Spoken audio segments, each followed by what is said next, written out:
Reading is literally rewiring your brain, and scientists can prove it. Researchers at Carnegie Mellon discovered that just 6 months of daily reading physically changes your brain structure. They scanned people's brains before and after a reading program and found that the volume of white matter in language areas actually increased. This isn't just getting better at reading. Your brain is literally growing new connections and pathways. The more you read, the more your neural networks expand and strengthen. What's even more incredible is that this works for anyone at any age. Poor readers who went through intensive reading training showed measurable brain growth within months. Your brain remains plastic throughout your entire life, constantly reshaping itself based on what you do. So every time you pick up a book, you're not just entertaining yourself, you're performing brain surgery on yourself, rewiring your mind to be more capable, more connected, and more intelligent.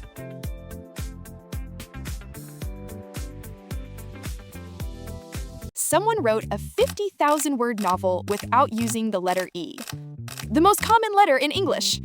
In 1939, Ernest Vincent Wright published Gadsby, a full-length novel that completely avoids the letter E. To make sure he didn't cheat, he literally tied down the E key on his typewriter. For 5 months, he crafted an entire story about a man trying to improve his town, all while avoiding the most frequently used letter in the English language. The result is a linguistic masterpiece that reads surprisingly well, despite the massive constraint. Wright wasn't the only one crazy enough to try this. French author Georges Perec wrote La Disparition in 1969, doing the same thing in French, which is even harder because French uses E constantly. These books prove that creativity thrives under impossible constraints. Sometimes the most beautiful art comes from the most ridiculous limitations.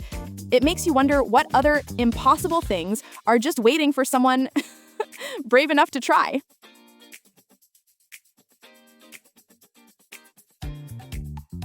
Your brain can't tell the difference between reading about something and actually experiencing it. You've been living fake lives your entire reading career. When neuroscientists scan people's brains while they read, something incredible happens. The same neural regions that activate when you actually experience something also light up when you just read about it. Read about running, and your motor cortex fires. Read about food, and your sensory cortex responds as if you're actually tasting it. Your brain literally believes you've lived through every story you've ever read. This is why books feel so real, why you can cry over fictional characters, and why reading can be emotionally exhausting.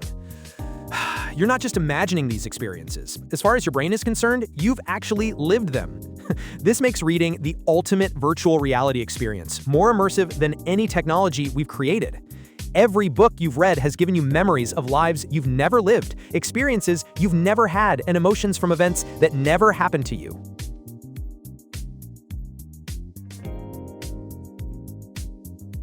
Your brain needs exactly 7 days to adapt to e-readers, no matter how old you are or how long you've been reading paper books.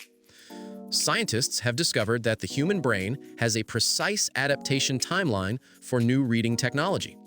Whether you're 25 or 75, whether you've been reading paper books for decades, your brain will fully adjust to e-reading in exactly 1 week. This incredible neuroplasticity shows how adaptable our minds really are. However, there's a catch. Ebooks lack what researchers call spatial navigability, the physical cues that help you navigate through a story. When you hold a paper book, you can feel how much you've read and how much is left. Your brain uses these location cues to create a mental map of the story. Ebooks, with their infinite scroll and percentage indicators, can leave you feeling slightly lost in the narrative. Evolution shaped our minds to rely on physical landmarks, and without them, even our adapted brains miss something essential about the reading experience.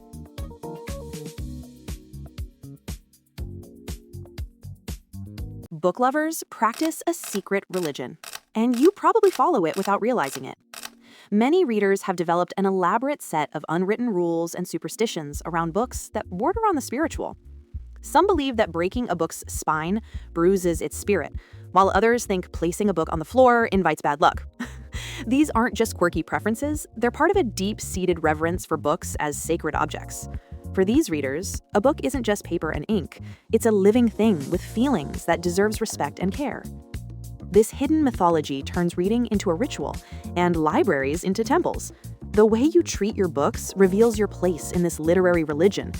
Are you someone who dog-ears pages without guilt, or do you carefully use bookmarks to preserve the book's integrity? Do you lend books freely, or do you guard your collection like precious artifacts? Your book habits aren't just personal preferences, they're religious practices in the Church of Literature.